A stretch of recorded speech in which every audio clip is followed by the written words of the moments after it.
வாய் பேச முடியாத காது கேளாத மாற்றுத்திறனாளி பெண்மணி.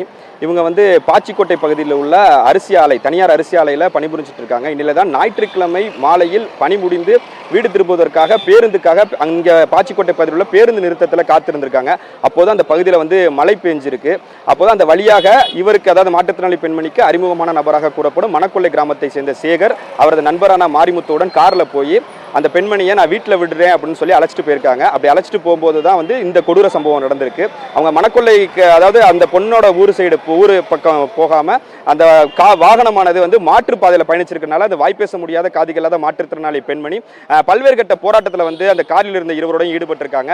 ஆனால் அதையும் மீறி வந்து அந்த பெண்மணியை வந்து காரிலேயே வந்து இருவரும் சேர்ந்து தாக்கியதாகவும் கூறப்படுகிறது. அதற்கு பிறகு அவர்கள் சென்ற காரானது மணக்கொள்ளை கிராமத்திற்கு தான் போயிருக்கு. அந்த மணக்கொள்ளை கிராமத்தில் வைத்து தான் அந்த வாய்ப்பேச முடியாத காதுகளாத மாற்றுத்திறனாளி பெண்மையை வந்து கூட்டு பாலியல் வன்கொடுமை வந்து செய்து அந்த பகுதியிலேயே விட்டுட்டு போயிருக்காங்க.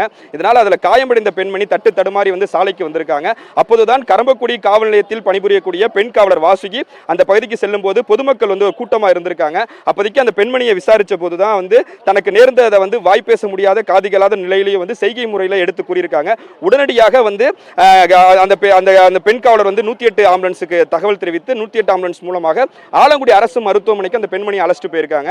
அதுக்கு பிறகுதான் அந்த பெண்மணிக்கு வந்து மருத்துவர்கள் பரிசோதனை செய்து பின்னர் வந்து துணை காவல் கண்காணிப்பாளர் பாதுகாப்போடு புதுக்கோட்டையில் உள்ள ராணியார் அரசு மகப்பேறு மருத்துவமனைக்கு கொண்டு போயிருக்காங்க. அங்கே உள்ள மருத்துவர்கள் அந்த பெண்மணிக்கு எடுக்க வேண்டிய பரிசோதனை எல்லாம் எடுத்துக்கொண்டு அந்த பெண்மணியை வீட்டுக்கு அழைச்சிட்டு போங்கன்னு சொல்லிடுறாங்க.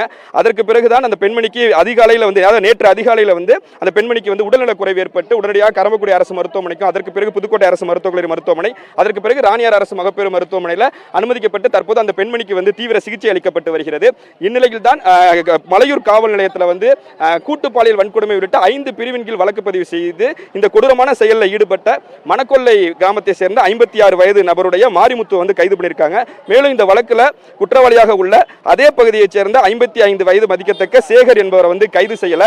கிட்டத்தட்ட வந்து குற்ற சம்பவம் நடந்து 40 மணி நேரத்தை கடந்தும் அந்த குற்றவாளிகள் இருவரில் வந்து ஒருவரை கைது செய்யவில்லைன்னு சொல்லிட்டு தான் தற்போது அந்த பெண்மணியுடைய உறவினர்கள், பெற்றோர், அதாவது அவரோட சகோதரி, அதே போல கிராம மக்கள் உள்ளிட்ட பல்வேறு கட்சியினர் இணைந்து மலையூர் காவல் நிலையம் முன்பு புதுக்கோட்டை கரம்பக்குடி செல்லக்கூடிய சாலையில் சாலை மறியல் போராட்டத்தில் ஈடுபட்டு இருக்காங்க. அந்த காட்சியை தான் நம்ம பார்த்துட்டு இருக்கோம். அதாவது வாய்ப்பேச முடியாத காது கேளாத பெண்மணிக்கு இப்படி ஒரு கொடூர சம்பவம் நடந்திருக்கு.